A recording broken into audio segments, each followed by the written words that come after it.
They are cutting to pay for the AI build out. That's the bucket 3. Your job is the bill. On Thursday, February the 6th, a new rule was published in the Federal Register. It's called the Schedule Policy, Career Rule, and it reclassifies up to 50,000 federal employees as at-will workers. At will, that means they can be let go at any time for any reason. Just like you and I. You and I work for private companies or public companies, right? We're at-will employees. We can be let go for anything, basically. We can be let go at any time for any reason. No more civil service protections for these federal workers. This takes effect on March 8th, 2026. That's 27 days from today. I want you guys to type federal in the chat if this affects you or someone that you know. Okay? Type it in the chat. Now, let me put this into context, all right? I put this into context. Last year, 75,000 federal workers accepted early payouts. It's a lot of people, okay? A lot of people. Over that course of the year 2025, 219,000 federal jobs were eliminated through buyouts, through reductions in force, through firings. 219,000. And now 50,000 more just lost their protections. The head of office of personnel management said this, quote, "You can't run an organization if people are refusing to carry out the lawful objectives of the administration." Now, here's what you need to understand. Who's affected? Policy analysts, senior program managers, agency counsel, division directors, regional administrators. These are GS-13 through senior executive service positions. Guess what their salaries are? 90,000 to 200,000. Okay? A lot of money. They make some good money. And here's the part that most people miss. More than 8% of federal workers do not live in Washington, D.C. Excuse me, I said 8%. I mean 80%. More than 80% of federal workers do not live in Washington, D.C. So this hits Virginia, Maryland, Texas, California, every state. And there's another cliff coming this week. The DHS funding moratorium on mass layoffs, it expires this Thursday, February the 13th. So if you are a federal worker or you know one, here's what you need to do right now.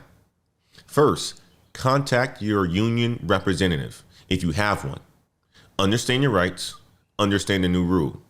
Second, document your performance. Every project, every outcome, every result, write it down, save it. Third, build your LinkedIn. Do it right now. Do it today. Okay? Most federal workers have almost no private sector network. That has to change, and change it this week. Fourth, know where you stand. Defense contractors such as Booz Allen, SAIC, Leidos, Northrop Grumman, they always absorb ex-federal talent. Consulting firms like Deloitte, Accenture, McKinsey, government practice areas are growing like crazy. State and local government, they are still hiring. Okay? Now, I want to share something with you. A former executive at Microsoft recently shared what the CEO of Microsoft told his leadership team. Okay? Quote, "If you don't have the resources to support your strategy, you have the wrong strategy. Quit whining and get a strategy that works with the resources that you have." That's what it said. That might sound harsh, but that is the reality right now. For every federal worker watching this show, you can't control the policy. You can't control the rule change, but you can control your positioning. You can control your next move. Stop waiting for the system to save you. Build a strategy that works with what you have right now. Do it today. The article is called "One Question is Haunting Laid Off Big Tech Workers. Did AI Just Cost Me My Job?" That was the article. They published that piece this morning. And it lays out 3 ways that AI gets people laid off. And I'm going to break down each one. Because once you know which bucket you are in, you know what to do next. Bucket 1, AI took my job. This is the most direct, but right now it is almost the least common. These aren't, Or put like this, there aren't many examples of AI doing everything that a human can do at work right now, at least not yet. But if you're in this bucket, the signal is pretty clear. AI isn't coming for your job. It's already there. You need to change what you do. You need to change what you do, not tomorrow. You need to change what you do now. Okay?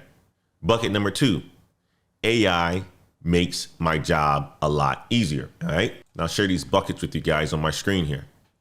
This one is the most dangerous because at first it seems like a good thing. AI carries a lot of the load. You get more done in less time. But here's the catch. If AI helps you do more with less effort, your company can do more with fewer people. The math is simple. If one person plus AI can do the work of 3 people, your company doesn't need 3 people anymore. The silver lining is that your job still exists.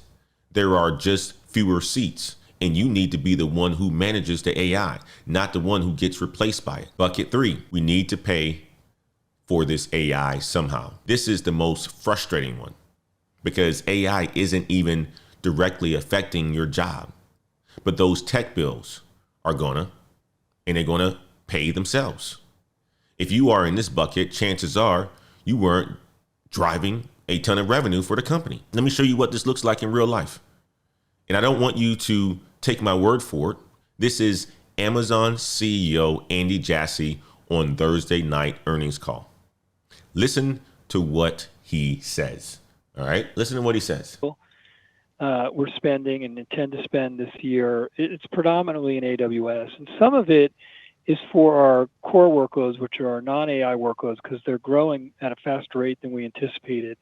But most of it is in AI. And we just have a lot of growth and a lot of demand. And when you're growing 24% year over year with an annualized revenue run rate of $142 billion, you're growing a lot.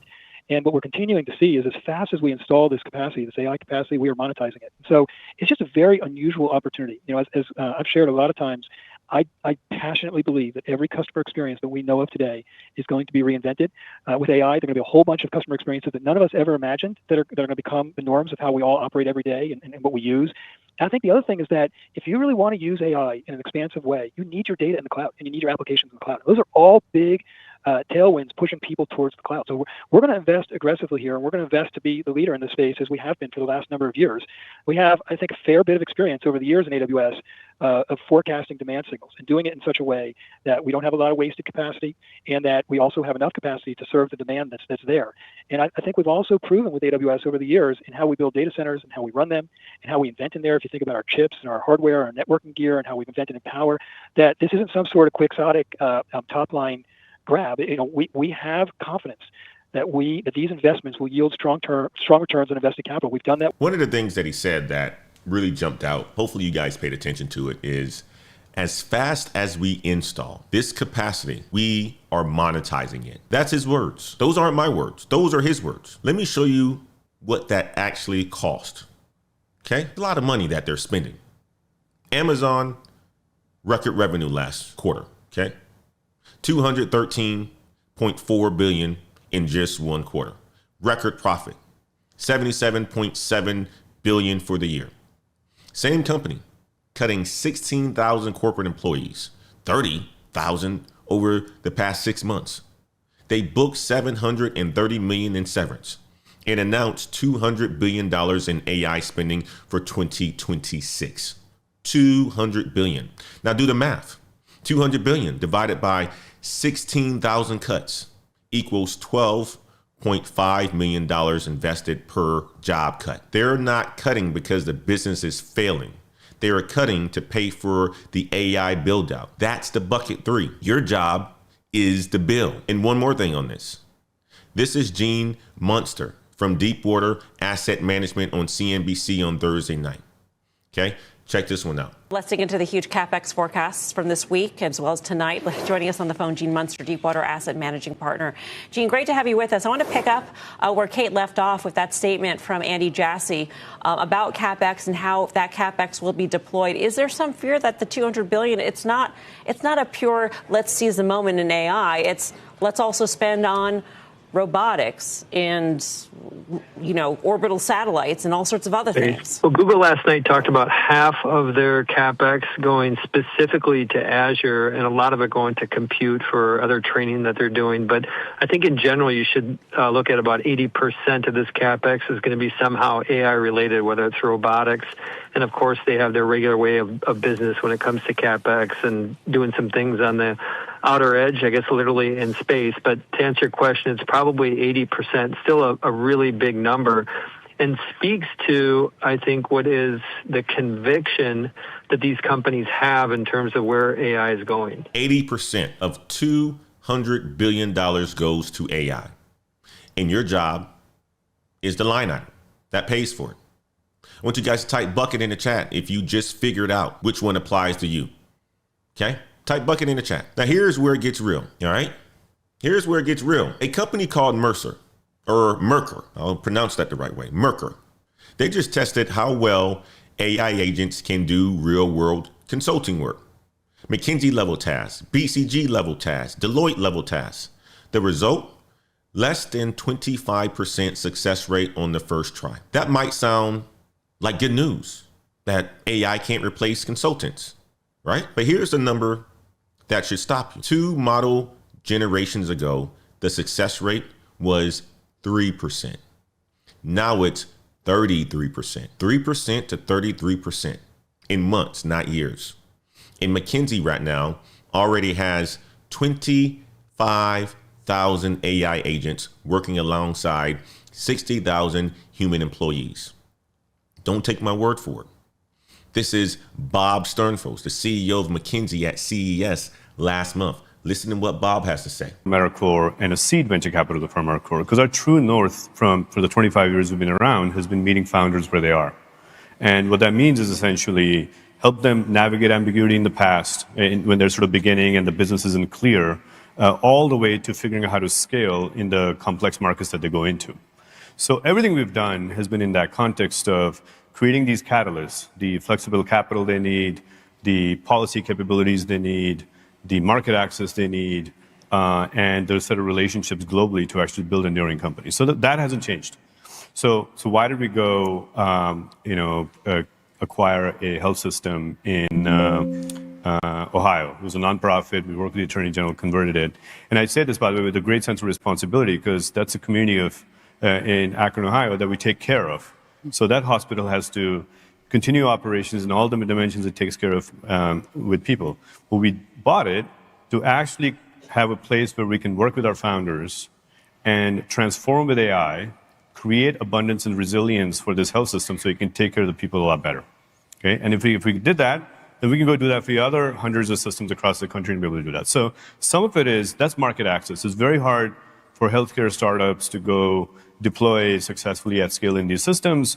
We are going to go show how. We're going to actually go on the ground, we'll do with them and show the world how so it can transform the health system.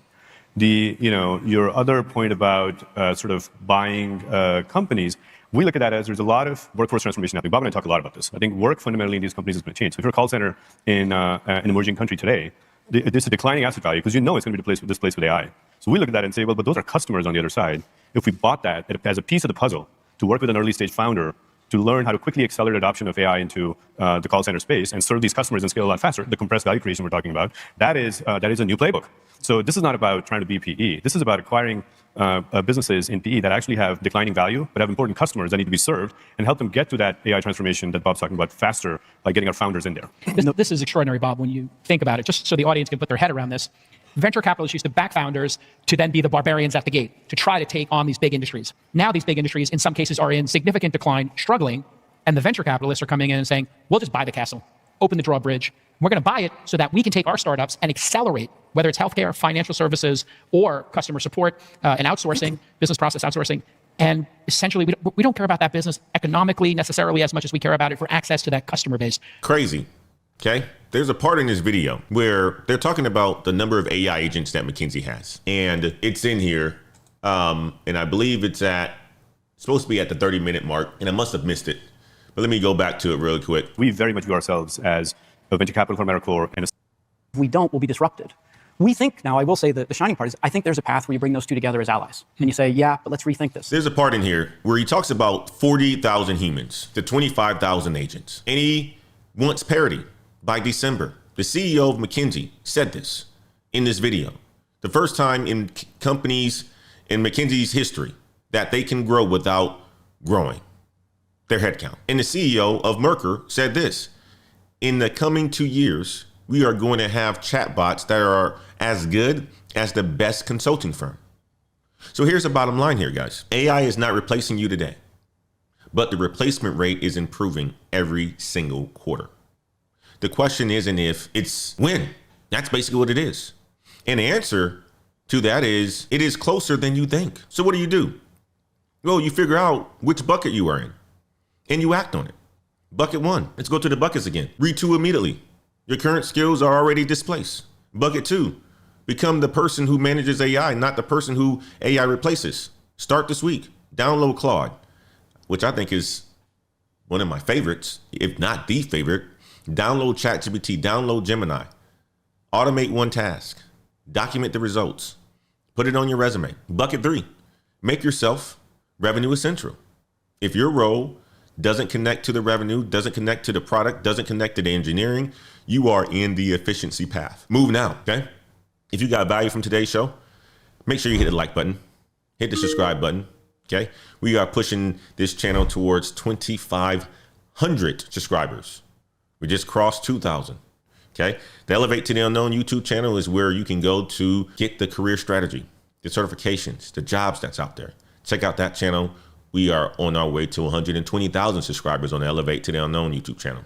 But on the Wade Report, where you are right now this morning, hit the like button, hit the subscribe button if you haven't done so. We are on our way to 2,500 subscribers, okay?